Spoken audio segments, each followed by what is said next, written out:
Hit me with that unique sequel. This is not a sequel. Sounds like a sequel to me.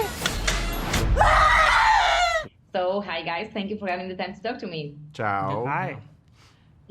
So, well, Anik and Zoe are back, and we get to see how they evolve as a couple. And so, can you tell me about why did you decide to actually go this way and just have Anik, especially as your guide? Yeah, I mean, at the end of the first season, the emotional through line and heart of that season was Anik and Zoe. They were what you were rooting for. And it was really great having that emotional heart. And it turns out that Sam Richardson and Zoe Chow are two of the most appealing, winning, charming actors out there. So when you have people like that can give you something to root for, you want to hang on to them as much as possible. And in a murder mystery, you know, there's an engine that drives you of the curiosity of finding out who the killer is. But on top of that, you also want to have an emotional through line of something that you care about, that you're rooting for.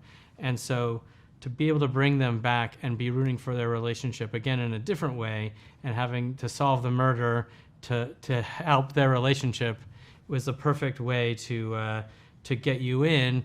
Bringing Danner back to help be the Poirot of the season, but then having a whole new cast of suspects was seemed like the right mix. This season, we decided to really push the genres even farther. You're waist deep in the same dirty deal as your womb fruit. I actually love is that you kind of achieve this connection between your characters and the genre or the style. So I kind of wanted to dig into that and ask you about how did you actually say, yeah, Jane Austen goes perfectly with Grace and this particular story. So kind of wondering about that.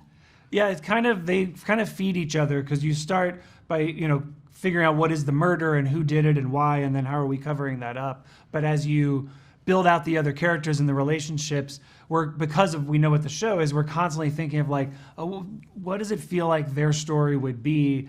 And once you decide on that genre, then you're making the character make even more leaning into what they are. So like with Grace, for example, once we knew it was Jane Austen, then we started leaning more into she would wear a vintage dress and she would have that sense of that obsession with antiques. And then, that obsession with antiques is also shared by Hannah, and there's a connection there. And so it just becomes they start to feed each other in a way that gets really exciting, even though it's complicated. We can actually see many personalities during the show, and some of them we can actually imagine and see them in a wedding, right? Like these people in a way probably exists in a wedding, like someone who doesn't like to dance, someone who's always on their phone or something like that. So which attitude do you actually find the most annoying when you're in a wedding? Well, I hate it when people don't dance while they're on their phone. Oh, right. You want them to be dancing while If they're on their phone, they better at least be dancing. Right? Well, I think for me, it's the person who decides to do a funny rap during their toast. Oh yes, the bad toast giver is. Here's what I really don't like: if you're gonna give a bad toast, do it alone.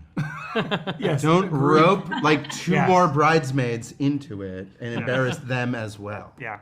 So.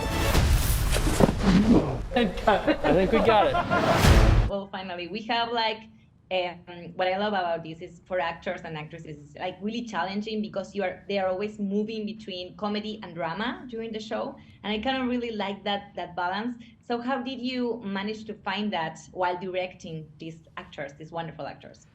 Well, the big secret is to cast people who are excellent actors. That's the number one thing.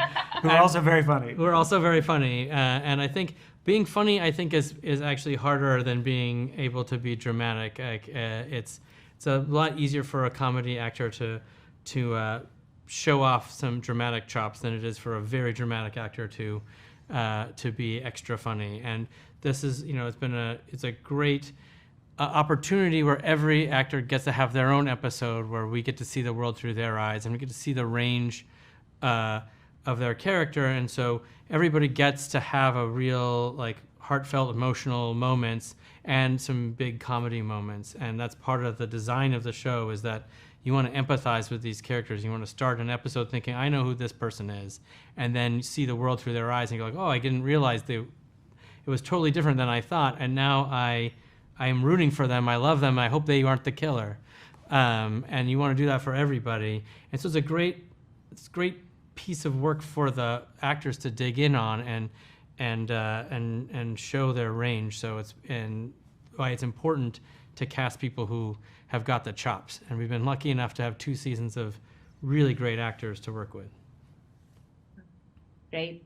Thank you so much for your time. I love in season 2, so thank you for another Thank you. wonderful season. Have you gotten to the Thank part you. that takes place in Argentina yet? Yeah. All right. You were buying those Patagonia mountains? That was believable? It was very believable. Yes, I love it. And then I saw Patagonia, and we are like, yes, Patagonia, we are in. Yeah. All right. Excellent. Thank you, guys. Bye. Bye. Cheers.